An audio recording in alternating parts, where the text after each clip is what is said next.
Hello guys, আসসালামু আলাইকুম।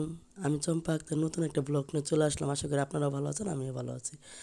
তো আমি হলাম যখন ছোট ছিলাম তখন ছিলাম আমার নানির বাড়িতে। তারপর যেন একটু বুঝবান ছোট বড় মিলে সবই বলেন, চর, বীর আর হইলো ঢাকা, তিনটে মিলে আমার বড় হওয়া। তো এই জন্য আর কি কথাটা ওরকম স্পষ্ট যে বলা, ওইটা আমি ওই গ্রামের ভাষায় চলে আসে, ওরকম ঢাকার মতন পারি না, বা পারলেও সবসময় আমি বলিও না ওরকম, গ্রামের ভাষায় বলি। আর আমার হইলো কি একটু কণ্ঠেরও সমস্যা, আমার গলার আওয়াজের একটু সমস্যা, যে ঠান্ডার দিন আসলে আরও বেশি হয়, টনসিলের সমস্যা, বিভিন্ন ঠান্ডার সমস্যা। আবার হলো নাকেরও একটা হাড্ডি বাঁকা, সাইনাসের সমস্যা। এই কারণে কথাগুলো আমার ভাঙ্গা ভাঙ্গা আসে, ওরকম কণ্ঠ সুন্দর না। তাই আমি ওরকমভাবেই বলি, আপনারা প্লিজ মনে কিছু নেবেন না, কষ্ট পাবেন না। তাই আমার এই পেজতে আমি যেগুলো ছাড়ি আর কি, ভিডিওগুলো আপনারা দেখবেন, একটু কমেন্ট শেয়ার করবেন, এটি আপনাদের কাছে অনুরোধ। আর এই যে দেখেন, আমরা যে এই ব্রিজটাতে উঠতেছি, ব্রিজটা একদম অনেক সুন্দর, যে ঢাকা যে আপনার ব্রিজগুলো আছে, ওভার ব্রিজগুলো, তারপরে এইগুলো ওরকম ব্রিজের মতো, এটার নাম হলো দাঁত ভাঙা ব্রিজ আর কি।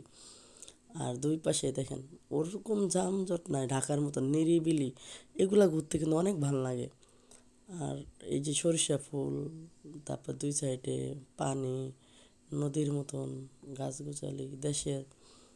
আবার এটা শীতকাল আর একটু বেশি ভালো লাগে, কিছু শীতের সময় একটু শীত শীত থাকে, তা আপনার গরমটা লাগে না। আর গরমের সময় তো অস্থির লাগে, একদম ঘামায় ঘুমায় শেষ। তো শীতের সময় রোদ উঠলে ভালো লাগে আর কি, যে একটু শীতটা কম লাগে, হাঁটা চালাও করতে। এদিকে আবার কারেন্টের কাজ করতেছে, ওই যে উপরে ঝুলায়, এটাও আবার উঠানো হয়েছে আর কি, দেখেন। আর এদিক দিয়ে যে চলতেছে চলতেছে এইভাবে আর কি যাইতেছি, রাস্তাঘাটটা ভাঙ্গা আর কি। এই যে দেখেন ছাগল ঠাকুর হয়েছে, বাড়ি অনেক পর পর দ্রুত, আমাদের গ্রামে অত ঘন বসতি না, একটু পর পর বাই বা আমাদের যেটা গ্রাম, আমরা যেদিকে থাকি ওদিকে আবার ঘন বসতি। আমাদের ধরুন পুরা আমরা যে নামি আর কি গাড়িতে বা উঠি, ওদিক থেকে দেখা যায় কি একদম ঘন বসতি, বাড়ির উপরে বাড়ি, ওরকম যে স্পেস ওরকম নয়। কিন্তু এগুলা তো একটু ভিতর টাইপের, এগুলো দূরত্ব, অনেক দূরত্ব। এইভাবে আবার যেই রাস্তাটা যে ঢুকছি আর কি, এটা আপনার হাজিপুরের রাস্তা কয় আর কি, হারজাবাড়ি ঢুকে আর হাজিপুরে মাঝামাঝি, এটা শুধু বাঁক আর বাঁক, খারাই এদিকে ঘুরতেছে, খারাই ওদিকে ঘুরতেছে, এরকম রাস্তাটা। ছোট ছোট ব্রিজগুলো আর কি, এই যে দেখেন। আর এই গাড়িটা সামনের থেকে যায় না, চলতেছে তো চলতে আছে এইভাবেই।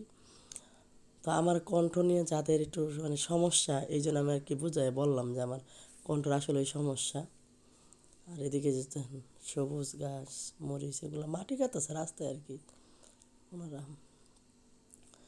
এই জন্য আর কি আপনারা মনে কিছু নিন না, প্লিজ আমার চ্যানেলটা সাবস্ক্রাইব করবেন, একটু শেয়ার করুন, বেশি বেশি করে একটু দেখবেন, একটু ফলো দিবেন।